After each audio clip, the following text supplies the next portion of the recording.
स्वागत है आपके अपने YouTube चैनल देव जी के ट्रिक्स में। तो दोस्तों यहाँ पर देखिए काफ़ी दिनों से कमेंट आ रहे थे कि सर इकोनॉमिक्स की क्लास ले लीजिए जो आपकी प्रीवियस ईयर आपके पूछे गए आपके प्रश्न हैं। कहीं ना कहीं अगर आप प्रीवियस ईयर क्वेश्चन आप पढ़ लेते हैं तो इकोनॉमिक्स में काफ़ी ऐसे क्वेश्चन हैं जो आपके बार बार रिपीट भी हुए हैं, ठीक है ना। तो 2021-2022 के हम लोग यहाँ पर क्वेश्चन पूछने वाले पढ़ाने वाले हैं जो कि आपके यूपीएससी आयोग द्वारा पूछे गए आपके प्रश्न आपके हैं, ठीक है।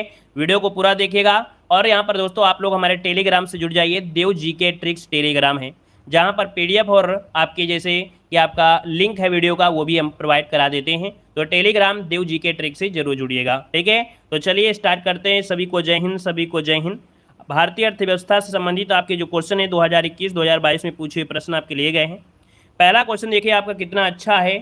कह रहा है ब्रिटिश शासन के दौरान भारत की अधिकांश जनसंख्या जीविका के लिए किस क्षेत्र पर आपकी निर्भर थी। अब ये बताइए ब्रिटिश काल के समय आपका प्राथमिक क्षेत्र, द्वितीय क्षेत्र, तृतीय क्षेत्र क्या होगा। तो भैया ऑप्शन बनेगा आपका ए नंबर प्राथमिक क्षेत्र पर निर्भर था। ऑप्शन बनेगा आपका ए नंबर राइट हो जाएगा क्योंकि इतनी फैक्ट्रियाँ वगैरह आपकी नहीं लगी थी, इतना सेवा क्षेत्र आपका नहीं था, ना ही रेलवे आप वगैरह था, रेलवे तो बाद में आया था। तो इसलिए आपका जवाब हो जाएगा ए नंबर राइट हो जाएगा। और नेक्स्ट क्वेश्चन आपके सामने आ गया है। निम्नलिखित में से कौन जनसंख्या वितरण को प्रभावित करने वाला आर्थिक कारक नहीं है। देखिए 2022 में क्वेश्चन पूछा भी गया था, जवाब देना। लेकिन भाई आप लोगों ने वीडियो को लाइक नहीं किया है। सबसे गंदी आदत यही है कि आप लोगों के लिए हम कितना भी करें, इतनी मेहनत करते हैं, दिन रात मेहनत करते हैं, है ना। और यहाँ पर देखिए कोई भी मॉडल पेपर होता है, गलतियाँ भी होती हैं, तो रात में यहाँ पर टाइम निकाला जाता है, फिर गलती उसको ढूंढा जाता है, चेक किया जाता है, आप लोगों के लिए पीडीएफ भी प्रोवाइड किया जाता है। तो इतना आप लोग समझा करें भाई, आप लोग बड़े हैं, छोटे नहीं हैं। अब तक आपकी शादी हो जाती तो बच्चे भी हो जाते, है ना। तो इतना समझदार आप लोग हैं, ठीक है ना।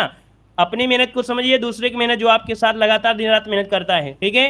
तो आप लोग भाई लगातार सपोर्ट करिए भाई, तभी अच्छा लगेगा। जी हाँ, आपने लाइक किया है, वेरी गुड, बहुत अच्छे। तो चलिए क्वेश्चन आपको बताना है। निम्नलिखित में से कौन जनसंख्या वितरण को प्रभावित करने वाला आर्थिक कारक नहीं है। तो भाई जनसंख्या वितरण में देखो शहरीकरण है, खनिज है, औद्योगिकरण है। लेकिन भैया जो पानी की उपलब्धता है ये आर्थिक कारण हो सकता है क्या। आर्थिक नहीं हो सकता है। ऑप्शन आपका डी राइट हो जाएगा। आगे बढ़िए, क्वेश्चन दिया गया है। निम्नलिखित में से कौन सा हरित क्रांति की रणनीति का हिस्सा था। देखिए हरित क्रांति की रणनीति का हिस्सा पूछा गया है। चलिए हरित क्रांति का रणनीति का हिस्सा पूछा गया है, आपका जवाब क्या हो जाएगा। चलिए जवाब दीजिए जल्दी से। यहाँ पर क्या हो जाएगा, बहुत अच्छे। तो देखिए यहाँ पर दिया रासायनिक उर्वरक, कीटनाशी, उच्च उपज देने वाली किस्मों के बीज, सिंचाई, अर्थात यह सभी। तो ऑप्शन क्या बनेगा, यहाँ पर डी नंबर आपका राइट हो जाएगा। इसमें कोई डाउट थोड़ा है, बिल्कुल इजी क्वेश्चन आपका है, ठीक है। आगे बढ़िए, क्वेश्चन आपसे अगला पूछा गया है। कह रहा है भारत की पंचवर्षीय योजनाओं को अंतिम स्वीकृति निम्नलिखित में से किसके द्वारा दी गई थी। तो दोस्तों देखिए भारत की जो पंचवर्षीय योजनाएं हैं बनकर तैयार हो जाती थी, इनका अंतिम आपका जो स्वीकृति होती थी वो किसके माध्यम से। तो दोस्तों ये है ऑप्शन सी राष्ट्रीय विकास परिषद। क्या हो जाएगा, राष्ट्रीय विकास परिषद, जो कि ऑप्शन है आपका सी नंबर राइट हो जाएगा। आगे बढ़िए, क्वेश्चन दिया गया है कि किसी भी विकासशील अर्थव्यवस्था के प्रारंभिक चरणों में अधिकांश गतिविधियां जो होती हैं वो किस क्षेत्र में। मतलब विकासशील देश जैसे आपका भारत है तो प्रारंभिक अर्थव्यवस्था देखा जाए तो दोस्तों यहाँ पर जो आपका है कौन, प्राथमिक क्षेत्र। दोस्तों इसीलिए प्राथमिक क्षेत्र को भारत की रीढ़ कहा जाता है। अर्थात जो कृषि है, कृषि को भारत का रीढ़ कहते हैं और कृषि आती है प्राथमिक। याद रखिएगा अगला पॉइंट में। पॉइंट आपसे कह रहा है निम्नलिखित में से कौन एक वाणिज्यिक बैंक नहीं है। वाणिज्यिक बैंक की अगर बात करते हैं दोस्तों आपका देखो HSBC, भारतीय स्टेट बैंक, ICICI बैंक और आपका सिडबी बैंक। क्या होगा, जवाब दीजिए। चलिए बताइए भाई जल्दी से, निम्नलिखित में से कौन एक वाणिज्यिक बैंक नहीं है। तो दोस्तों यहाँ पर देखिए आपका जो आंसर हो जाएगा आपका सिडबी। क्या, डी नंबर हो जाएगा सिडबी। दोस्तों ये जमा स्वीकार नहीं करता है ना, इसलिए एक वित्तीय संस्था नहीं है ना कि एक वाणिज्यिक बैंक है। मतलब ये एक वित्तीय संस्था है। याद रखिए जो सिडबी है एक वित्तीय संस्था है ना, ये वाणिज्यिक बैंक नहीं है दोस्तों, याद रखिएगा, ठीक है। तो इसका ऑप्शन डी राइट हो जाएगा। नेक्स्ट क्वेश्चन को आते हैं। क्वेश्चन दिया गया है निम्नलिखित में से कौन सा सार्वजनिक क्षेत्र का उपक्रम संसद के तहत एक विशेष कानून पारित करके स्थापित किया गया है। तो दोस्तों ये जो क्षेत्र आपका है सार्वजनिक क्षेत्र, ये संसद के तहत एक विशेष कानून पारित किया गया, इसके बाद इसे स्थापित किया गया था। तो दोस्तों यहाँ पर आंसर आपका बी हो जाएगा। ये है आपका वैधानिक निगम। क्या हो जाएगा, वैधानिक निगम हो जाएगा। मतलब संसद या राज्य विधायिका के एक विशेष अधिनियम को पारित करके एक वैधानिक निगम का गठन किया जाता है। ऑप्शन बी हो जाएगा। आगे बढ़िए, क्वेश्चन दिया गया है। कह रहा है प्रति 1000 लोगों पर जीवित जन्मों की वार्षिक संख्या को किस नाम से जाना जाता है? तो भाई ये प्रति हजार जीवित जन्म है, तो इसका मतलब जन्म दर हो जाएगा। तो यहाँ पर इसको दोस्तों क्रूड कहते हैं या अशोधित कहते हैं, या तो इसे ही हम लोग जन्म दर कहते हैं, क्रूड जन्म दर। ऑप्शन डी राइट हो जाएगा। आगे बढ़िए, क्वेश्चन आपसे अगला पूछा गया है कि 1969 में कितनी प्रमुख निजी बैंकों का राष्ट्रीयकरण किया गया था? चलिए बताइए, 1969 में कितनी प्रमुख निजी बैंकों का राष्ट्रीयकरण किया गया था? देखिए ऑप्शन जो आपका बनेगा यहाँ पर, ऑप्शन बनेगा डी नंबर 14 प्रमुख निजी बैंकों का राष्ट्रीयकरण किया गया था। फिर इसके बाद एक फिर से मोड़ आया जो कि 1980 में, क्या 1980 में फिर से एक मोड़ आया और आपकी 6 निजी बैंकों का फिर से राष्ट्रीयकरण किया गया था। यहाँ पर आगे बढ़िए, क्वेश्चन आपसे अगला पूछा गया है 1991 के आर्थिक सुधारों के बाद उद्योग विशेष रूप से सार्वजनिक क्षेत्र के लिए आरक्षित हो गए। मतलब जो 1991 में आर्थिक सुधार के बाद जो उद्योग विशेष रहा है सार्वजनिक क्षेत्र के लिए आरक्षित थे। मतलब यहाँ पर जो आपका है परमाणु ऊर्जा उत्पादन में, क्या परमाणु ऊर्जा उत्पादन इसका जो आंसर है वो आपका राइट हो जाएगा। मतलब देखा जाए जो निजी क्षेत्र है और विदेशी निवेश की भूमिका, इसे बढ़ाने की देश से आपकी अर्थव्यवस्था ये हो गई, तो ऑप्शन बनेगा आपका बी नंबर है। और आगे बढ़िए, क्वेश्चन आपसे दिया गया है योजना आयोग का अंतिम उपाध्यक्ष। अब दोस्तों आपको मालूम है मोदी जी आए और योजना आयोग को खत्म कर दिए, है ना। तो भैया जब ये अंतिम उपाध्यक्ष जो आपके थे वो कौन थे? ये Shri Montek Singh Ahluwalia. Option A number है राइट हो जाएगा, ए नंबर बनेगा। आगे बढ़िए, क्वेश्चन दिया गया है निम्नलिखित में से कौन सा क्षेत्र भारत का सबसे बड़ा नियोक्ता है? भारत का सबसे बड़ा नियोक्ता जो आपका है इनमें से कौन सा है? तो दोस्तों यहाँ पर जवाब देना है, भारत का सबसे बड़ा नियोक्ता आपको मालूम है रेलवे क्षेत्र। मतलब जो आपका रेलवे है सबसे ज़्यादा उसी से प्रॉफिट होता है। और ये रेलवे क्या कर रही है? भारत को सेवा दे रही है। हर एक व्यक्ति को सेवा ही तो देती है कि नहीं देती है। और जो सेवा क्षेत्र होता है वो तृतीय क्षेत्र होता है, तो ऑप्शन सी नंबर इसका राइट हो जाएगा। ठीक है, आगे बढ़िए, क्वेश्चन दिया गया है निम्नलिखित में से किस राज्य को हरित क्रांति के लिए भारत में आरंभ स्थल के रूप में चुना गया था? दोस्तों भारत में जो हरित क्रांति आई थी, है ना, उसमें से सबसे पहले ये जो भारत का आपका राज्य था कौन सा? तो ये स्थान था आपका पंजाब दोस्तों। ठीक है, यहाँ पर आंसर आपका ये नंबर है राइट हो जाएगा। और आगे बढ़ते क्वेश्चन दिया गया है निम्नलिखित में से कौन जनसंख्या परिवर्तन का घटक नहीं है? जनसंख्या परिवर्तन का घटक नहीं है, यहाँ पर जवाब देना है। तो दोस्तों यहाँ पर दिया गया रुग्णता, जन्म, प्रवसन और आपका मृत्यु। देखिए रुग्णता मतलब होता है बीमारी, क्या रुग्णता मतलब होता है जो बीमार होता है। तो जनसंख्या परिवर्तन का घटक क्या यहाँ पर बीमारी से होगा? क्या मतलब नहीं होगा, तो ऑप्शन आपका ये नंबर है राइट हो जाएगा। नया लगा है पॉइंट तो आपको नोट कर लेना है, 2022 में क्वेश्चन पूछे गए हैं। आगे बढ़िए, क्वेश्चन आपसे अगला पूछा गया है, कह रहा है स्थिरता के साथ विकास के उद्देश्य से निम्नलिखित में से कौन सी पंचवर्षीय योजना शुरू की गई? मतलब है कि आपको पंचवर्षीय योजना पढ़ना ही पढ़ना है। ठीक है, अगर आप पेड एग्जाम देने जा रहे हैं तो पंचवर्षीय योजना पढ़ना ही पढ़ना है। यहाँ से दोस्तों क्वेश्चन आपको 1-2 बनना ही बनना है। तो यहाँ पर दोस्तों आपका आंसर क्या हो जाएगा? चलिए यहाँ पर जवाब देना है, आपका जो आंसर बनेगा इनमें से राइट क्या हो जाएगा? चलिए ये थी दोस्तों आपकी चौथी पंचवर्षीय योजना। याद रखिएगा यहाँ पर जो आंसर है आपका ये हो जाएगा, याद रखिए कि स्थिरता के साथ विकास, ये जो आपकी पंचवर्षीय योजना थी कौन? तो ऑप्शन हो गया है आपका ए नंबर राइट हो गया है। ठीक है भाई, चलिए यहाँ पर आगे बढ़िए, क्वेश्चन आपसे अगला पूछा गया है निम्नलिखित में से किसमें व्यक्तियों या व्यक्तियों के समूह के स्वामित्व वाले व्यवसाय शामिल है? चलिए कह रहा है कि इसमें व्यक्तियों या व्यक्तियों के समूह के स्वामित्व वाले व्यवसाय इसमें से शामिल हैं।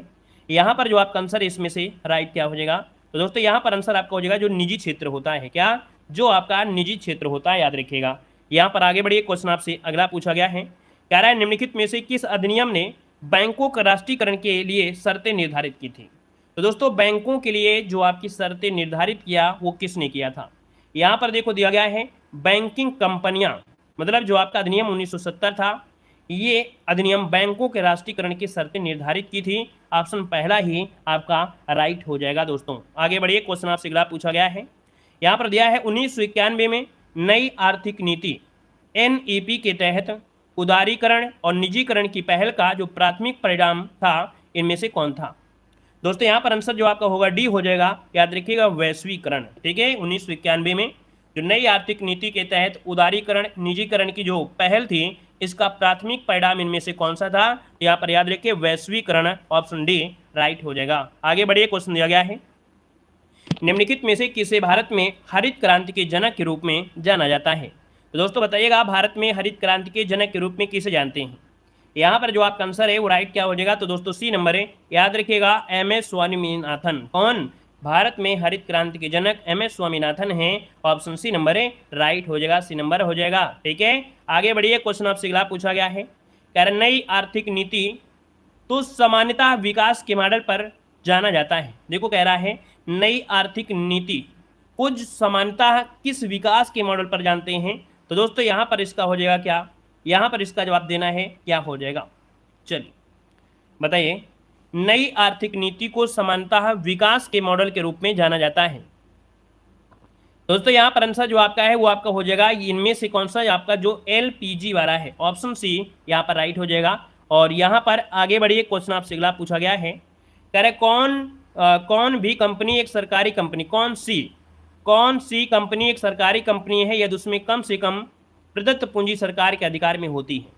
तो दोस्तों सरकारी कंपनी तब होगी जब उसमें क्या होगा, सरकार का 51% हिस्सेदारी यहाँ पर होती है, याद रखिएगा। ठीक है, चलिए आगे बढ़िए। क्वेश्चन आपसे अगला पूछा गया है, यहाँ पर दिया है कि कृषि तथा ग्रामीण क्षेत्रों को वित्त पोषण करने वाली एक केंद्रीय शीर्ष संस्था कौन सी है।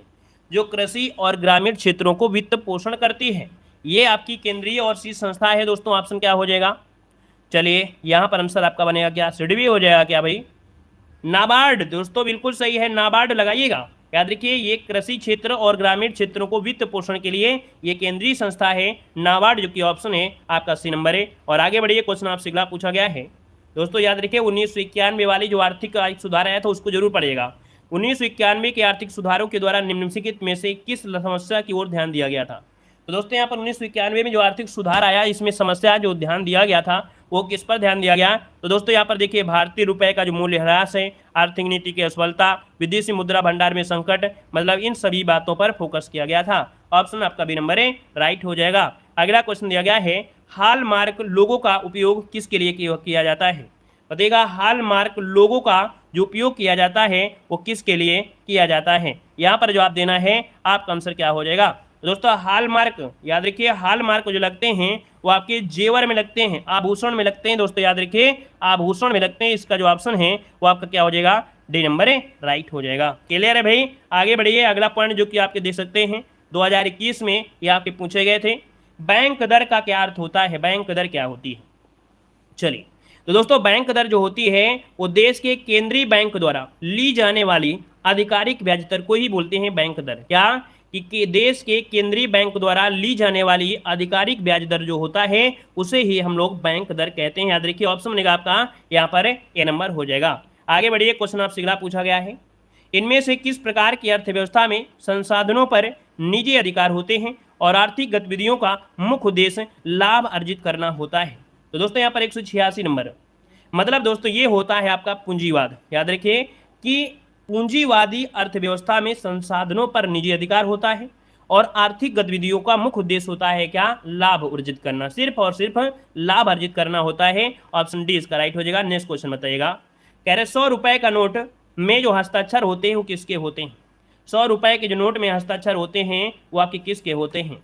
तो दोस्तों यहाँ पर जवाब क्या हो जाएगा, यहाँ पर 100 रुपए दिया है, 1 रुपया नहीं दिया है, 100 रुपए दिया है। और 100 रुपए में दोस्तों आरबीआई की गवर्नर का होता है, दोस्तों याद रखिएगा। ठीक है ना, वित्त सचिव भैया वो 1 रुपया वाले में है, यहाँ पर 100 रुपए की बात हो रही है। अगला है, यदि आरबीआई नगद कोषानुपात को घटा दे तो जो साख मुद्रा होती है, साख सृजन होता है, उस पर क्या असर पड़ेगा। दोस्तों यहाँ पर याद रखिएगा जो साख सृजन होता है वो क्या हो जाएगा, बढ़ जाएगी। तो ऑप्शन बी नंबर राइट हो जाएगा। अगला देखो दिया गया है, फेमा का पूर्ण रूप क्या है। बताइए भाई, यहाँ पर जवाब देना है फेमा का पूर्ण रूप इनमें से क्या बनेगा, जल्दी से बताइए। देखिए क्वेश्चन पूछा गया था और हर बार पूछा भी जाता है ना, ये हर बार पूछा भी जाता है, याद रखिएगा। ठीक है, जय हिंद सभी को जय हिंद। एक बार वीडियो को लाइक कर दीजिए भाई, जितने लोग यहाँ पर जुड़ गए हैं, है ना, सभी लोग वीडियो को लाइक भी करिएगा।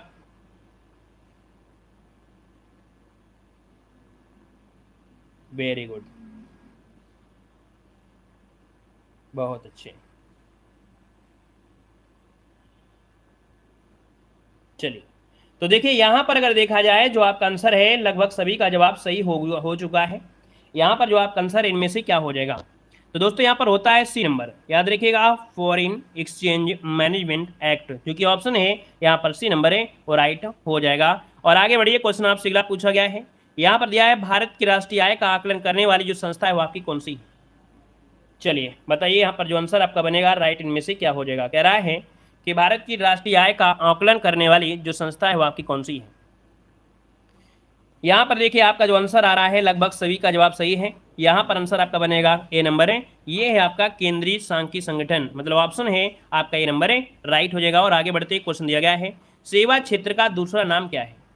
देख सकते हैं सेवा क्षेत्र का दूसरा नाम पूछा गया है, और सेवा क्षेत्र दोस्तों याद रखिएगा ये होता है तृतीय क्षेत्र। तृतीय क्षेत्र को सेवा क्षेत्र के नाम से जाने जाते हैं, अर्थात जो आपको सेवा देते हैं। जैसे जैसे जैसे यहाँ पर आपका बैंक हो गया, आपको सेवा ही तो दे रही है, रेलवे जो है आपको सेवा ही तो दे रही है, तो ये सेवा क्षेत्र में होते हैं। और आगे बढ़िए क्वेश्चन दिया गया है कि भारत में श्वेत क्रांति के जनक के रूप में कौन जाना जाता है। दोस्तों यहाँ पर बताना है श्वेत क्रांति के जनक के रूप में, मतलब श्वेत क्रांति के बारे में जो जाना जाता है वो किसे जाना जाता है। यहाँ पर जवाब क्या हो जाएगा।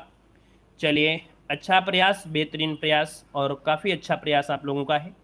यहाँ पर देखिए आपका जो आंसर हो जाएगा वो आपका हो जाएगा वर्गीस कुरियन। क्या हो जाएगा, याद रखिएगा श्वेत क्रांति के जो जनक जाने जाते हैं डॉक्टर वर्गीस कुरियन को जाना जाता है, और इन्हें भारत का दूधवाला भी कहते हैं, इन्हें भारत का दूधवाला भी कहा जाता है। अगला देखो दिया गया है कि किसके बढ़ने के फलस्वरूप निजी निवेश में वृद्धि की संभावना अधिक हो जाती है। चलिए, किसके बढ़ने के स्वरूप निजी निवेश में वृद्धि की अधिक संभावना होती है। तो दोस्तों यहाँ पर देखिए जब क्या होता है, नई पूंजी पर अनुमानित प्राप्ति जो होती है ना, यहाँ पर आंसर जो होगा वो आपका बी नंबर है, राइट हो जाएगा, बी नंबर हो जाएगा। अगला क्वेश्चन आइए, क्वेश्चन दिया गया है कि भारत में आर्थिक सुधार 1991 के दौरान प्रधानमंत्री कौन थे। देखो हमने आपको बताया है कि भैया आपको 1991 की जो नई आर्थिक सुधार इसको पढ़ लीजिएगा, इग्नोर मत करिएगा, नहीं बाद में कहोगे इकोनॉमिक्स बहुत कठिन होती है। जब आपको टॉपिक दिया है, पूछा जाना है तो उतना तो पढ़ना ही पढ़ना है। बताइए भारत में आर्थिक सुधार 1991 के दौरान प्रधानमंत्री कौन थे। तो दोस्तों यहाँ पर देखिए आपका जो आंसर हो जाएगा पीवी नरसिम्हन राव, मतलब ऑप्शन जो आपका है यहाँ पर आपका ए नंबर है, पीवी नरसिम्हन राव इसका आंसर है, राइट हो जाएगा। क्लियर है भैया। चलिए आगे बढ़िए, क्वेश्चन आपसे अगला है, यहाँ पर देखो दिया है EFT का पूर्ण रूप इनमें से क्या है।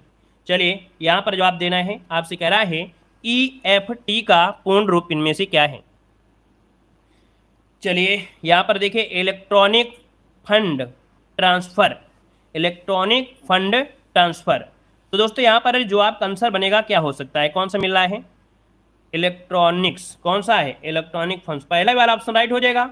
यहाँ पर जो आपका आंसर है आपका वो राइट हो जाएगा, फर्स्ट नंबर इसका आंसर है, राइट हो जाएगा। यहाँ पर आगे बढ़िए, क्वेश्चन दिया गया है, कह रहे किस पंचवर्षीय योजना के बाद रोलिंग प्लान लागू किया गया था। रोलिंग प्लान दोस्तों ये लागू किया गया था, ये कब लागू किया गया था दोस्तों, यहाँ पर जवाब देना है। चलिए कह रहा है कि किस पंचवर्षीय योजना के बाद रोलिंग प्लान लागू किया गया था। दोस्तों यहाँ पर रोलिंग प्लान हुआ था ये पांचवी पंचवर्षीय योजना के बाद। यहाँ पर आंसर आपका हो जाएगा पांचवी पंचवर्षीय योजना के बाद ये रोलिंग प्लान लाया गया था, ऑप्शन बनेगा आपका ए नंबर है। पहला क्वेश्चन आपके सामने आया है और आप देखते हैं कि हर एक मॉडल पेपर में ये क्वेश्चन आपको देखने को जरूर मिलता है। तो चलिए लाइक शेयर कर दीजिएगा, जो लोग पहली बार जुड़े हैं चैनल को भी सब्सक्राइब करिएगा, ठीक है। क्वेश्चन आपके सामने आ चुका है, कह आपसे मिश्रित अर्थव्यवस्था का क्या अर्थ है। तो चलिए लॉक करिए जल्दी से, मिश्रित अर्थव्यवस्था का अर्थ क्या होता है। तो चलिए यहाँ पर देख सकते हैं कि जहां पर ऐसी अर्थव्यवस्था हो जिसमें सार्वजनिक के साथ साथ निजी क्षेत्र का भी भागीदारी होता है। तो ऑप्शन क्या बनेगा बी, कि जहां राष्ट्रीय अर्थव्यवस्था में सार्वजनिक क्षेत्र के साथ साथ निजी क्षेत्र भी विद्यमान होता है उसे हम लोग मिश्रित अर्थव्यवस्था कहते हैं। तो पहला ऑप्शन यहाँ पर जवाब राइट हो गया, मतलब कह सकते हैं कि ए का जो मतलब पहला क्वेश्चन है उसको ऑप्शन बी राइट हो गया है। आगे बढ़ते हैं, क्वेश्चन आपके सामने दिया गया है, कह रहा है कि 1867-68 में भारत में प्रति व्यक्ति आय 20 रुपए थी, यह सर्वप्रथम निश्चित जो किया था किसने। तो देखो समय भी दे दिया है कि 1867 में, है ना, सबसे पहले भारत में राष्ट्रीय आय का आकलन किया था तो 20 रुपए आंकी गई थी, और ये आपके कौन है, दादा भाई नौरोजी, ऑप्शन डी हो जाएगा। दादा भाई नौरोजी ने आकलन किया था और 1867-68 में जब बताया था कि 20 रुपए कितना प्रति व्यक्ति जो आपकी रुपए थी वो 20 रुपए ही मात्र थी उस समय, ठीक है। और आगे बढ़ते हैं, क्वेश्चन आपसे अगला पूछा गया है, यहां पर देखो क्वेश्चन आ गया है कि किस पंचवर्षीय योजना में कृषि ने ऋणात्मक विकास प्रदर्शित किया। तो चलिए 3 का जवाब दीजिएगा। यहाँ पर जो आपको जवाब देना है सही क्या हो जाएगा कि कौन सी पंचवर्षीय योजना है जिसमें कृषि ने ऋणात्मक विकास प्रदर्शित किया। अभी हमने बताया था कि जैसे आपके मॉडल पेपर में क्वेश्चन हमने पढ़ाया है वैसे ही क्वेश्चन आपको मिलेंगे, आपको जैसे एग्जाम में आने हैं वैसे क्वेश्चन मिलने वाले हैं। ठीक है, तो चलिए यहाँ पर देख सकते हैं तीसरी, अभी हमने आपको बताया था कि तीसरी पंचवर्षीय योजना में कृषि ने ऋणात्मक विकास प्रदर्शित किया था। याद होगा कि इसमें से वृद्धि दर जो आपकी आई थी -1%, 0% आपको देखने को मिली थी। 61 से 65 के बीच आपकी तीसरी पंचवर्षीय योजना चली थी। क्लियर हो गया है। और आगे बढ़ते हैं, क्वेश्चन आपसे अगला पूछा गया है कि भारत में फसल बीमा योजना की जो शुभारंभ हुआ ये कब हुआ था। तो चलिए लॉक करिए, इस प्रश्न का जवाब जो बनेगा क्या हो जाएगा, भारत में फसल बीमा योजना का शुभारंभ कब हुआ। तो चलिए यहाँ पर जवाब क्या हो जाएगा, तो चलिए आपका जवाब आ जाएगा ऑप्शन आपका सी 1985 में। कब, तो आपकी 1985 में। याद रखिए 1 अप्रैल 1985 को खरीफ फसल के दौरान ये कह सकते हैं फसल बीमा की शुरुआत कर दी गई थी। ठीक है, तो ऑप्शन बन जाएगा आपका सी नंबर। और आगे बढ़ते हैं, क्वेश्चन आपसे अगला पूछा गया है उत्तर प्रदेश में किसान बही योजना शुरू की गई या लागू की गई। तो चलिए यहाँ पर जवाब देना है उत्तर प्रदेश में किसान बही योजना लागू की गई थी। यहाँ पर 5 का ऑप्शन क्या बनेगा, तो चलिए यहाँ पर बही से याद रखिए 92, क्या बही से याद रखिए 92। ठीक है, और चकबंदी से याद रखिए 54। ठीक है, चकबंदी भी आपके एग्जाम में पूछ लेता है, तो चकबंदी से याद रखिएगा यहाँ पर आपका 54 अर्थात 1954, लेकिन बही से याद रखिए 92, और 92 कहाँ पर है, ऑप्शन याद है आपका डी नंबर राइट हो जाएगा। क्लियर हो गया है, तो ऑप्शन बनेगा आपका डी नंबर राइट हो जाएगा। किसान बही योजना 1992 में चालू की गई थी। और आगे बढ़ते हैं, क्वेश्चन आपके सामने यहाँ पर दिया गया है कि 8वीं योजना के अंतर्गत योजना आयोग ने भारत को कितने प्रमुख कृषि जलवायु क्षेत्रों में विभक्त किया था, यहाँ पर बताइएगा। तो चलिए 8वीं योजना आपकी आई, इसके अंतर्गत क्या हुआ, यहाँ पर याद रखिए कि अंतर्गत देख सकते हैं योजना आयोग ने भारत को कितने प्रमुख कृषि जलवायु प्रदेशों में विभक्त कर दिया था। तो यहाँ पर 6 का ऑप्शन बनेगा बी नंबर आपकी 15, कितने, तो आपके 15 क्षेत्रों में इन्होंने यहाँ पर जलवायु प्रदेशों में विभाजित किया था। ऑप्शन आपका बन जाएगा बी नंबर राइट हो जाएगा। और आगे बढ़ते हैं, क्वेश्चन आपसे अगला पूछा गया है, यहाँ पर दिया गया है, चलिए क्वेश्चन आपका दिया गया विश्व में हरित क्रांति के जनक जो कहलाते हैं वो कौन कहलाते हैं। चलिए यहाँ पर जवाब देना है, यहाँ पर कह रहा है कि विश्व में हरित क्रांति के जो जनक कहलाते हैं कौन कहलाते हैं। तो ये क्वेश्चन तो आपको हमेशा मिल ही रहा है, हर एक मॉडल पेपर मिलेगा, है ना।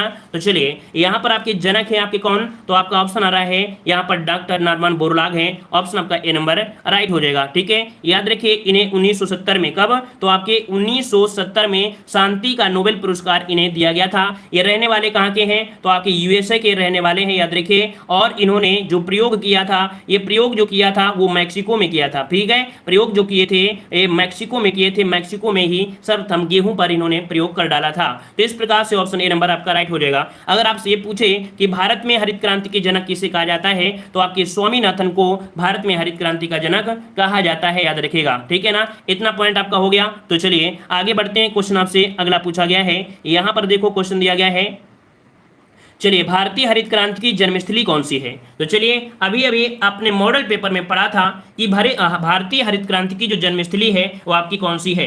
तो चलिए मजा आ रहा होगा आज आपको पढ़ने में, क्योंकि जो हमने पढ़ाया है अभी तक मॉडल पेपरों में वो आज आपको सामने साक्षात दर्शन हो रहे होंगे, है ना। तो चलिए यहाँ पर देख सकते हैं भारतीय हरित क्रांति की जो जन्मस्थली है वो आपकी कौन सी है, तो आपका ए नंबर हो जाएगा, आपका पंतनगर हो जाएगा। क्या, पंतनगर आपको पता होगा कि आपके 1966 में माना जाता है, और ये जो आपका कृषि विश्वविद्यालय है ये पंतनगर में है, जो कि भारत में हरित क्रांति लाने का श्रेय इसी को दिया जाता है। तो इस प्रकार से ऑप्शन ए नंबर राइट हो जाएगा। और आगे बढ़ते हैं, क्वेश्चन आपका सामने दिया गया है, यहाँ पर आ गया ऑपरेशन फ्लड का संबंध है ये किससे संबंधित है। ऑपरेशन फ्लड का जो संबंध है ये किससे संबंधित रखता है। तो चलिए देखो इकोनॉमिक्स होता है, मतलब इकोनॉमिक्स जो होता है बहुत लोग इंटरेस्ट नहीं लेते हैं, लेकिन अच्छा सब्जेक्ट होता है। तो जितने लोग भी जुड़े हैं और अच्छा लग रहा है तो उतने लोग ही लाइक जरूर करेगा, क्योंकि सबको तो अच्छा नहीं लगेगा, क्योंकि इकोनॉमिक्स है, अच्छा उसे लगेगा जो थोड़ा दिल से पढ़ाई कर रहा होगा, सीरियस होकर। ठीक है, तो चलिए यहाँ पर ऑप्शन बन जाएगा क्या, बी नंबर, दुग्ध उत्पादन से संबंधित है। ऑपरेशन फ्लड जो होता है वो आपके दुग्ध उत्पादन से संबंधित है। यहाँ पर ऑप्शन क्या हो जाएगा, बी नंबर राइट हो जाएगा। ठीक है ना। और याद रखिए डेयरी विकास, मतलब राष्ट्रीय डेयरी विकास बोर्ड की स्थापना भी किया गया था, कब, तो 1970 में। याद रखिएगा कि राष्ट्रीय डेयरी विकास बोर्ड की स्थापना भी की गई थी। और याद रखिए इसके सूत्रधार कौन कहलाते हैं, ऑपरेशन फ्लड के सूत्रधार किसे कहा जाता है? तो याद रखिए वर्गीज कुरियन। कौन है? तो आपके वर्गीज कुरियन को ऑपरेशन फ्लड का यहाँ पर सूत्रधारक कहा जाता है। तो यहाँ पर आपके वर्गीज कुरियन आपका जवाब बन जाएगा, है ना। चलिए आगे बढ़ते हैं। क्वेश्चन आपके सामने यहाँ पर आपका दिया गया है। चलिए क्वेश्चन आपका आ गया है, कह रहे किसान क्रेडिट कार्ड योजना का प्रारंभ कब हुआ? किसान क्रेडिट कार्ड योजना का प्रारंभ कब हुआ था? तो चलिए यहाँ पर 10 को ऑप्शन देना है और यहाँ पर आपका जवाब क्या हो जाएगा? 98 से 99। क्या 98 से 99? यहाँ पर ऑप्शन सी हो जाएगा 98 से 99, अर्थात 1998 से 99 में आपका शुरू किया गया था। और इस योजना का उद्देश्य था कि बैंकिंग व्यवस्था से किसानों को समुचित और समय में सरल और आसान तरीके से उनको आर्थिक सहायता दी जा सके ताकि खेती को बढ़ावा मिल सके। ठीक है, चलिए और आगे बढ़ते हैं। क्वेश्चन आपके सामने यहाँ पर दिया गया है, उत्तर प्रदेश कृषि अनुसंधान परिषद स्थित है। उत्तर प्रदेश कृषि अनुसंधान परिषद स्थित है, ये कहाँ पर है? तो चलिए यहाँ पर जवाब क्या हो जाएगा? उत्तर प्रदेश कृषि अनुसंधान परिषद का जवाब आ रहा है यहाँ पर डी। तो आपके कहाँ पर है? आपके लखनऊ में है। कहाँ पर है? तो आपके लखनऊ में है, याद रखिएगा। इसकी स्थापना 1989 में की गई थी। तो जितना हम डेट भी बता रहे हैं तो इनको भी ध्यान रखिएगा, इनको भी फोकस करिएगा, क्योंकि डेट भी आपसे पूछी जाती है एग्जाम में। ठीक है, पूछी क्या? हमेशा पूछी गई है। ठीक है, चलिए अगला क्वेश्चन यहाँ पर दिया गया है। चलिए क्वेश्चन आपका आ गया है, मेक इन इंडिया कार्यक्रम आरंभ किया गया। ये तो क्वेश्चन आपका हमेशा मिलता है, इकोनॉमिक्स में क्वेश्चन मिलेगा, है ना। कह रहा है मेक इन इंडिया कार्यक्रम जो आरंभ किया गया ये कब जारी किया गया था? तो ये तो आपको पता है 2014 में, लेकिन ये भी याद रखिएगा कि कब? तो सितंबर 2014 में। तो इस प्रश्न का जवाब बनेगा कौन? बी नंबर हो जाएगा। सितंबर 2014 में प्रारंभ किया गया था और इस कार्यक्रम का उद्देश्य था कि भारत को एक प्रमुख निवेश कह सकते हैं, एक विनिर्माण, डिजाइन और नवाचार वैश्विक केंद्र के रूप में प्रचारित करना था। तो ऑप्शन बी नंबर राइट हो जाएगा। और आगे बढ़ते हैं। क्वेश्चन आपसे अगला पूछा गया है कि भारत में प्रथम उद्योग जिसका विकास हुआ वो कौन था? भारत में प्रथम उद्योग जिसका विकास हुआ ये कौन सा यहाँ पर उद्योग था? तो चलिए यहाँ पर दिया है कुटीर उद्योग, सीमेंट उद्योग, आयरन और स्टील उद्योग और आपका अभियांत्रिकी। तो याद रखिए सबसे पहले भारत में यहाँ पर कुटीर उद्योग का यहाँ पर प्रारंभ हुआ था। ऑप्शन बनेगा आपका ए नंबर राइट हो जाएगा। क्लियर है ना। चलिए देखो आपकी जैसे सूती वस्त्र हो गया, है ना, तो देखो इसका निर्माण तो बहुत ही स्तर पर किया जा रहा था। तो इस प्रकार से ऑप्शन क्या हो जाएगा? ए नंबर राइट हो जाएगा। और आगे बढ़ते हैं। क्वेश्चन आपसे दिया है नवरत्न का विचार संबंधित है। ये बताइए नवरत्न जो होता है, नवरत्न किसे कहा जाता है? ये नवरत्न ठंडा ठंडा तेल वाले को बोलते हैं क्या, या आपका कौन होता है? याद रखिएगा कि जो नवरत्न जो विचार संबंधित है वो आपके सार्वजनिक क्षेत्र के चयनित जो आपके उद्यम है ना। यहाँ पर जो ऑप्शन बनेगा आपका डी नंबर राइट हो जाएगा। देखा जाए सरकार जो देखती है ग्लोबल कंपनी होने की एक संभाव्य क्षमता देखती है कि इसका जो टर्नओवर है वो कितना टर्नओवर है। तो यहाँ पर ऑप्शन क्या हो जाएगा? डी हो जाएगा। और कंपनियां होती है, महारत्न भी कंपनियां होती हैं। ठीक है, तो चलिए आगे बढ़ते हैं। क्वेश्चन आपसे अगला पूछा गया है, वार्षिक आर्थिक समीक्षा को तैयार करने के लिए निम्नलिखित में से कौन उत्तरदायी है? जो आपके डेली यहाँ पर कह सकते हैं कि वार्षिक आर्थिक समीक्षा जो तैयार करता है इसकी जिम्मेदारी जो होती है या उत्तरदायी है वो कौन सा मंत्रालय होता है, किसके अंतर्गत आपका हो जाएगा?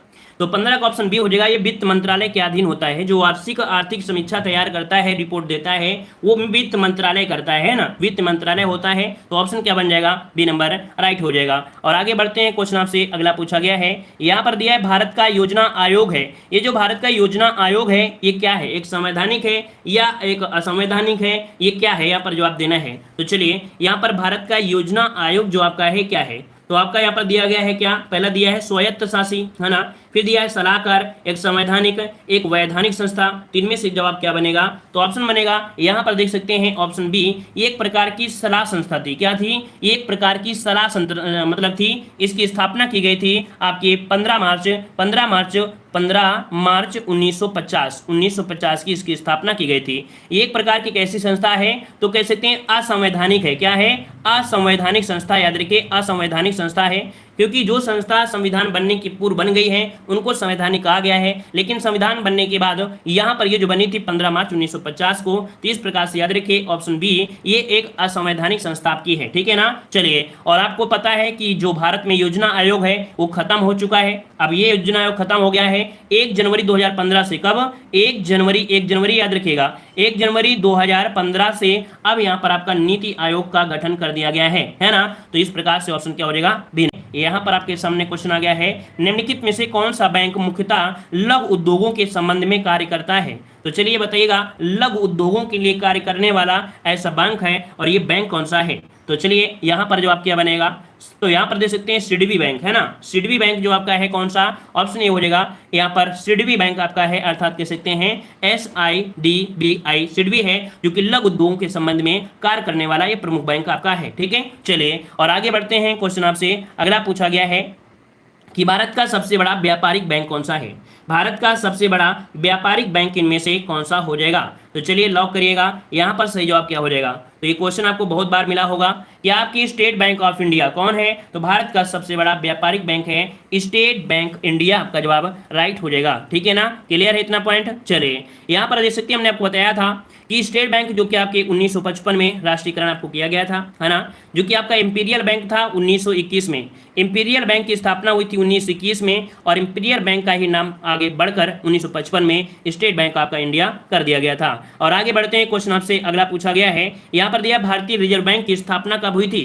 तो चलिए बताइएगा, भारतीय रिजर्व बैंक की स्थापना जो हुई थी वो आपकी कब की गई थी, यहाँ पर जवाब देना है। सही जवाब इनमें से क्या हो जाएगा, हर एक बच्चे को यहाँ पर जवाब सही होना चाहिए, किसी का गलत नहीं होना चाहिए। यहाँ पर दिया गया स्थापना, क्या दिया है, स्थापना हुई थी 1935 के तहत, आपका भारतीय जो अधिनियम आया था उसी के तहत आपका अधिनियम आया था, 34 वाले के अकॉर्डिंग ये हुआ था।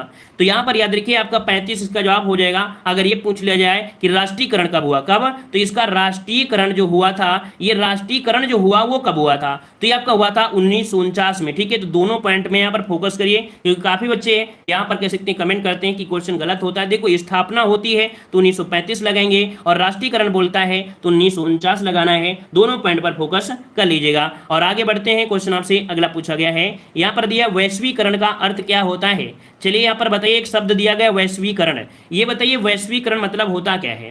तो याद रखिए, जो घरेलू अर्थव्यवस्था होता है ना, जो घरेलू अर्थव्यवस्था का वैश्विक अर्थव्यवस्था के साथ एकीकरण कर दिया जाए, तो ऑप्शन कौन सा बनेगा, सी नंबर राइट हो जाएगा। घरेलू अर्थव्यवस्था का वैश्विक स्तर पर अर्थव्यवस्था के साथ जब एकीकरण किया जाता है तो उसे वैश्वीकरण का कहा जाता है, तो ऑप्शन क्या बन जाएगा, सी नंबर राइट हो जाएगा। ठीक है ना, और जो वैश्वीकरण उपयोग किया गया था एक अर्थशास्त्रियों ने किया था 1980 से, कब, 1980 से ये आपका किया गया था। ठीक है, और आगे बढ़ते हैं, क्वेश्चन आपसे अगला पूछा गया है, यहाँ पर आपके सामने आ गया है, सरकार द्वारा लगाया गया अवरोधों या प्रतिबंधों को हटाना जाना कहलाता है।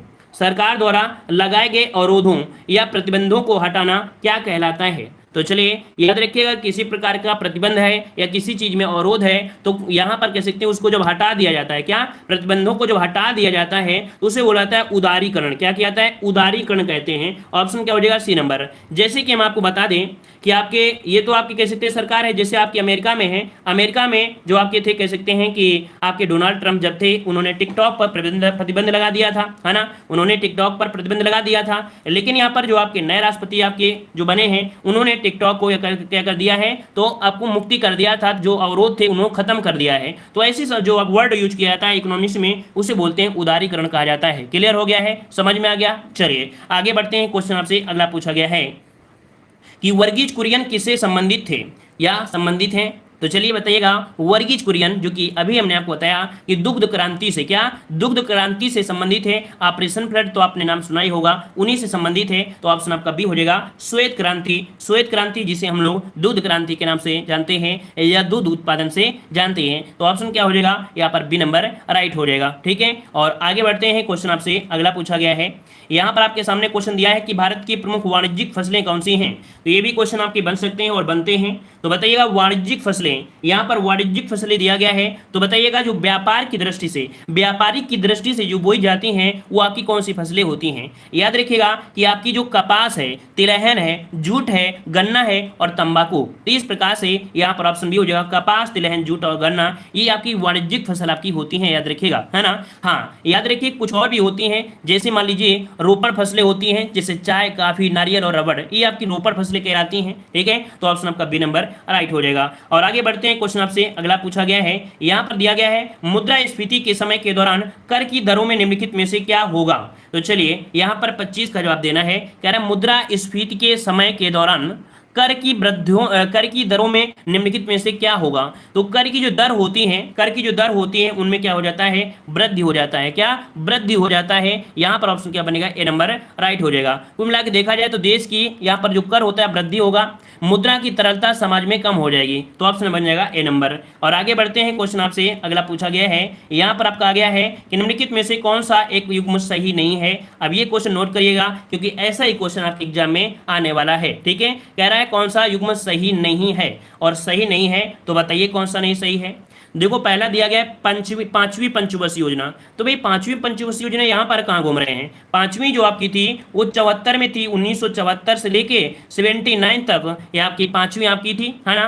तो यहाँ पर देख सकते हैं जिसकी प्राप्ति थी 4.4 थी, जबकि हासिल हुई थी 4.8, सबसे ज्यादा रिकॉर्ड बन गया था, है ना। तो यहाँ पर ए नंबर जो आपका है गलत हो गया है। वही पर 8वीं जो आपकी 92 से 97, 11वीं है 7 से 12 और पहली है 1951 से 56। क्लियर है, ए नंबर आपका गलत हो गया है। आगे बढ़ते हैं, क्वेश्चन आपसे अगला पूछा गया है, यहाँ पर दिया गया है कि किस पंचवर्षीय योजना का उद्देश्य तीव्र, अधिक समावेशी तथा धारणीय विकास था। तो चलिए, आपको एक मॉडल पेपर में हमने बताया था अभी हाल ही में, इसके पहले वाला जो मॉडल पेपर आपको सॉल्व कराए हैं वहां पर ये क्वेश्चन देखने को मिला भी था। तो चलिए यहाँ पर जवाब जो बनेगा इनमें से राइट क्या हो जाएगा? तो राइट हो जाएगा ऑप्शन बी। याद रखिए 12वीं पंचवर्षीय योजना जो था उसमें से उद्देश्य था कि तीव्र, समावेशी और धारणीय विकास का रखा गया था। योजना की बात करते हैं 12वीं, ये आपके 12 से अर्थात 2012 से लेके ये आपके 2017 के लिए आपकी रखी गई थी। ऑप्शन बी हो जाएगा राइट। आगे बढ़ते हैं, क्वेश्चन आपसे अगला पूछा गया है, यहाँ पर दिया है योजना पत्रिका का प्रकाशन निम्नलिखित में से किसके द्वारा होता है।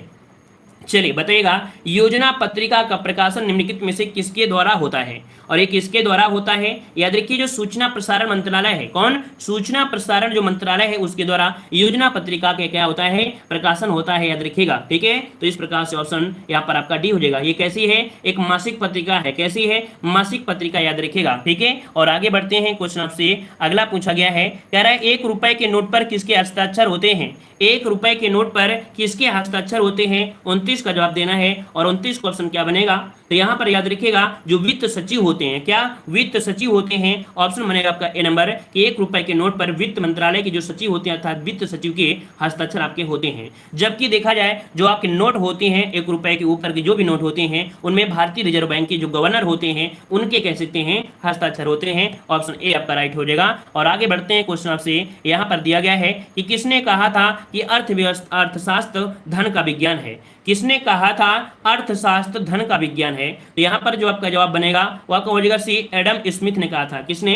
एडम स्मिथ ने कहा था। ऑप्शन बनेगा आपका यहाँ पर सी नंबर। और अगला क्वेश्चन आपके सामने यहाँ पर आपका दिया गया है, कह रहा है प्रधानमंत्री जन धन योजना की शुरुआत किस वर्ष की गई थी? प्रधानमंत्री जन धन योजना की शुरुआत की गई थी 21 वर्ष की गई थी। यहाँ पर 31 का जवाब देना है और आपका जवाब जो बनेगा सही क्या हो जाए? 2014 को की गई थी। इसका ऑप्शन बनेगा बी नंबर। याद रखिए 2014 को की गई थी 15 अगस्त को। ठीक है, 15 अगस्त 2014 को इसकी घोषणा की गई थी। याद रखिए ऑप्शन क्या हो जाएगा? बी नंबर राइट हो जाएगा। और जनधन योजना भारत में जो कि वित्तीय समावेशन एक प्रकार की राष्ट्रीय मिशन है जिसका उद्देश्य था कि देश भर में जो सभी परिवार हैं उनको बैंकिंग सुविधा मुहैया कराया जाए, प्रत्येक परिवार का बैंक खाता खोला जाए और इस योजना के साथ साथ देखा जाए तो इस प्रकार से ऑप्शन बी आपका राइट हो जाएगा। शुभारंभ की अगर बात करता है तो शुभारंभ हुआ था आपके कब? तो आपके 28 अगस्त से इसकी स्टार्टिंग हो गई थी। कब? तो 28 अगस्त 2014 से इसकी स्टार्टिंग हो गई थी। ठीक है, चलिए फिर आगे बढ़ते हैं। क्वेश्चन आपसे अगला पूछा गया है, यहाँ पर दिया गया है कि सार्वजनिक क्षेत्र में विनिवेश को कहते हैं। तो ये क्वेश्चन आपके मॉडल पेपर में मिला था और ऐसे ही क्वेश्चन आपका सामने दिया भी गया था। तो चलिए बताइएगा सार्वजनिक क्षेत्र में विनिवेश को कहते हैं, तो यहाँ पर जवाब बनेगा सही जवाब इनमें से क्या हो जाएगा? तो चलिए यहाँ पर ऑप्शन आ रहा है डी नंबर। चलिए क्या बात है, सभी का जवाब यहाँ पर डी आ रहा है। जो दिया गया है यहाँ पर सार्वजनिक क्षेत्र दिया है और सार्वजनिक क्षेत्र में जो विनिवेश होता है इसे हम लोग क्या बोलते हैं? तो यहाँ पर निजीकरण। यहाँ पर जो ऑप्शन है वो आपका डी हो जाएगा, निजीकरण आपका हो जाएगा, जिसे हम लोग प्राइवेटाइजेशन बोलते हैं। तो इस प्रकार से ऑप्शन क्या हो जाएगा? डी नंबर राइट हो जाएगा। और आगे बढ़ते हैं, क्वेश्चन आपसे अगला पूछा गया है। यहाँ पर देखो दिया गया अगला क्वेश्चन कह रहा है यदि धन मुद्रा बहुत अधिक हो और माल बहुत कम हो तो वह स्थिति कौन सी होती है? मतलब आपसे ये बोला गया है कि अगर मुद्रा बहुत अधिक हो, है ना, मुद्रा क्या है आपके पास बहुत ज्यादा है, मुद्रा आपके पास बहुत ज्यादा है लेकिन माल बहुत कम हो रहा है, और ऐसी स्थिति में क्या हो जाएगा, अस्फीति होगा या मुद्रास्फीति होगा या मंदी होगी या गतिरोध या कह सकते हैं गतिहीनता हो जाएगा।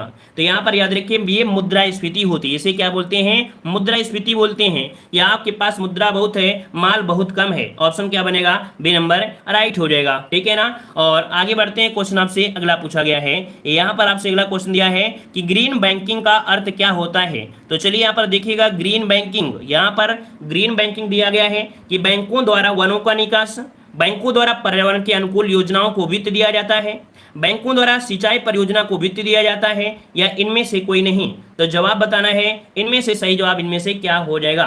तो चलिए यहाँ पर आपका जवाब सही क्या हो जाएगा, तो देखिए यहाँ पर ऑप्शन आ रहा है डी नंबर। देखिए यहाँ पर इनमें तीन में से कोई ऐसा कोई आपका पॉइंट आपको नहीं दिया गया है, ठीक है, यहाँ पर ऐसा कोई पॉइंट आपका नहीं दिया गया है, तो इसमें ऑप्शन बनेगा डी नंबर। अब यहाँ पर इसका मतलब क्या होता है ग्रीन बैंकिंग का, तो ग्रीन बैंकिंग की शुरुआत का उद्देश्य है कि बैंक में जो तकनीकी माध्यम है जैसे कागज का इस्तेमाल है इसे हतोत्साहित करते हुए पर्यावरण को समृद्ध कीजिए, और यहाँ पर जो पेड़ काटे जा रहे हैं उनको ना काटें, है ना, ज्यादा से ज्यादा डिजिटलाइजेशन का प्रयोग करें। तो यहाँ पर बैंकिंग तकनीकी के माध्यम को कागजों को यहाँ पर इस्तेमाल को हतोत्साहित करने के लिए किया गया है, तो ऑप्शन बनेगा आपका डी नंबर। आगे बढ़ते हैं, क्वेश्चन आपसे अगला पूछा गया है, दिया गया है FAO का किसका संक्षिप्त रूप है।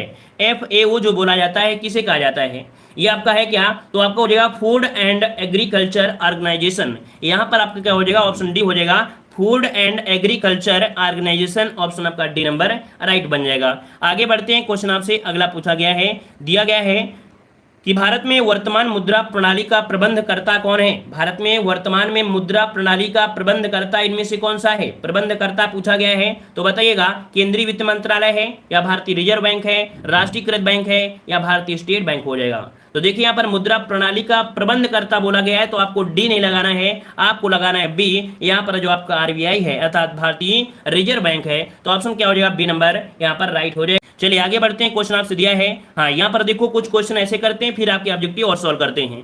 देखिए यहाँ पर दिया गया है कृषि और उत्पादन क्षेत्र, कह रहा है हरित क्रांति जो कि आपके खाद्यान्न उत्पादन से संबंधित है, आप सभी को पता है। यहाँ पर श्वेत क्रांति दुग्ध उत्पादन से संबंधित है, ये भी आपको पता है। पीली क्रांति आपके तिलहन उत्पादन, ये भी आपका हो जाएगा, ठीक है ना। और अगला दिया गया है नीली क्रांति आपके मत्स्य उत्पादन से है। और इसके बाद दिया गया है रजत क्रांति, जो रजत क्रांति है, रजत क्रांति, तो रजत क्रांति का संबंध आपके किससे है, तो आपके अंडा उत्पादन मुर्गी आपका हो जाएगा। लाल क्रांति मांस और टमाटर उत्पादन से है। रजत रेशा क्रांति, देखो रजत रेशा क्रांति एक कपास उत्पादन से, रेशा से आपको याद रखिए कपास हो जाएगा। और अगला आपसे दिया गया है स्वर्ण रेशा, स्वर्ण रेशा जो आपका होता है जूट उत्पादन से, ठीक है, स्वर्ण रेशा ये जूट उत्पादन से होता है, पहली बार पढ़ रहे हैं तो इसका स्क्रीनशॉट ले लीजिएगा। गोल्डन क्रांति ये आपके फल उत्पादन से संबंधित होती है। और अगला दिया गया है भूरी या धूसर क्रांति, भूरी या धूसर क्रांति बोलते हैं उर्वरक उत्पादन से बोलते हैं। गोल क्रांति आपके आलू उत्पादन से हो जाएगा। और गुलाबी क्रांति होती है प्याज से या झींगा उत्पादन से होती है, तो इसका स्क्रीनशॉट ले लीजिएगा। और आगे बढ़ते हैं, अगला पॉइंट आपको यहाँ पर दिया गया है बैंक में। तो देखिए कुछ बैंक आपके हैं जिनके पूछे जाते हैं कि इसकी स्थापना कब हुई थी। तो देखो भारतीय स्टेट बैंक की स्थापना हुई थी आपके 1955 में। आपको हमने बताया था कि पहले बैंक को, भारतीय स्टेट बैंक को पहले हम लोग इंपीरियल बैंक कहते थे। क्या, इंपीरियल बैंक। कब, तो आपके 1921 में स्थापना हुई थी इंपीरियल बैंक की, लेकिन 1955 में इसका नाम बदलकर भारतीय स्टेट बैंक कर दिया गया, ठीक है। क्षेत्रीय ग्रामीण बैंक की अगर बात करते हैं तो क्षेत्रीय ग्रामीण विकास ये आपकी 1975 में, नाबार्ड की स्थापना आपकी 1982 में, सिडबी की स्थापना आपकी 1990 में। इसका स्क्रीनशॉट लीजिए और इन चारों बैंकों के बारे में अच्छे से पढ़ लीजिए। वैसे हम आपको बताएंगे और भी, लेकिन यहाँ पर जो ये चार बैंक में क्षेत्रीय ग्रामीण bank, NABARD bank, SIDBI bank, इसकी स्थापना को तो हमने बता दिया है, मुख्यालय कहाँ पर है, कार्य क्या है, इसको अच्छे से पढ़ लीजिएगा। हमने टॉपिक बता दिया है, वो आपको पढ़ना है, ठीक है ना। तो चलिए आगे बढ़ते हैं, क्वेश्चन आपसे अगला दिया गया है। यहाँ पर देखो दिया है बांग्लादेश की मुद्रा। बांग्लादेश की मुद्रा क्या है, तो आपका टका है। नेपाल की बात करते हैं तो नेपाली रुपया हो जाएगा। इराक की राजधानी करते हैं तो इराकी जो आपका दिनार है, ठीक है। इटली की अगर बात करते हैं तो पहले आपकी लीरा हुआ करती थी, इटली की पहले लीरा हुआ करती थी, लेकिन वर्तमान में यहाँ पर इटली की क्या हो गई है, तो आपका यूरो हो गया है। कुल मिला के अगर ऑप्शन में आता है आपका यूरो, तो आपको यूरो लगाना है, क्योंकि वर्तमान में यूरो हो गया है, पहले लीरा हुआ करती थी। तो आपको ये पॉइंट को है स्क्रीनशॉट लीजिए और सारा दिन अपने स्टेटस में लगा लीजिएगा, ठीक है, सारा दिन स्टेटस में लगा लगाएंगे तो लोग कहेंगे कि क्या क्या लगाता रहता है, ठीक है ना। तो याद रखिए लीरा पहले थी, अब वर्तमान में यूरो हो चुका है। अगला दिया गया थाईलैंड। थाईलैंड की जो मुद्रा है वो आपकी थाई बाहत है, ठीक है। क्या है बाहत, ही तो आप जानते हैं। वियतनाम की बात करते हैं तो वियतनामी डोंग, ठीक है, वियतनामी डोंग है, ये आपकी वियतनाम की है। ईरान की बात करते हैं तो ईरान की क्या है, तो आपकी रियाल है, ठीक है, इसको नोट करिएगा। चीन की युआन है, आप लोग जानते हैं। जापान की येन तो आप लोग जानते ही जानते हैं। और भारत का तो कौन नहीं जानता, सब जानते हैं। तुर्की की बात करते हैं, तुर्की की क्या है, तो लीरा। अब देखिए तुर्की वाला यहाँ पर टर्किश लीरा जो आपकी है तुर्की की है। मलेशिया की क्या है, तो आपकी रिंगरिट है, क्या है, रिंगरिट। और दक्षिण कोरिया की है दक्षिण कोरियन वान है। तो इसका भी स्क्रीनशॉट एक बार ले लीजिए। इन तीनों क्वेश्चन को आप लोग अच्छे से आज रिवीजन कर लेंगे, ठीक है। तो थोड़ी थोड़ी अभी यहाँ पर आप लोग डोज ले लीजिए, 4-5 दिन में कवर हो जाएगा, 2 दिन में। और इसके बाद एक मैराथन भी आपकी हो जाएगी। तो इकोनॉमिक्स आपकी मैराथन के साथ खत्म हो जाएगा रिवीजन के तौर पर। धन्यवाद। जय हिंद, वंदे मातरम।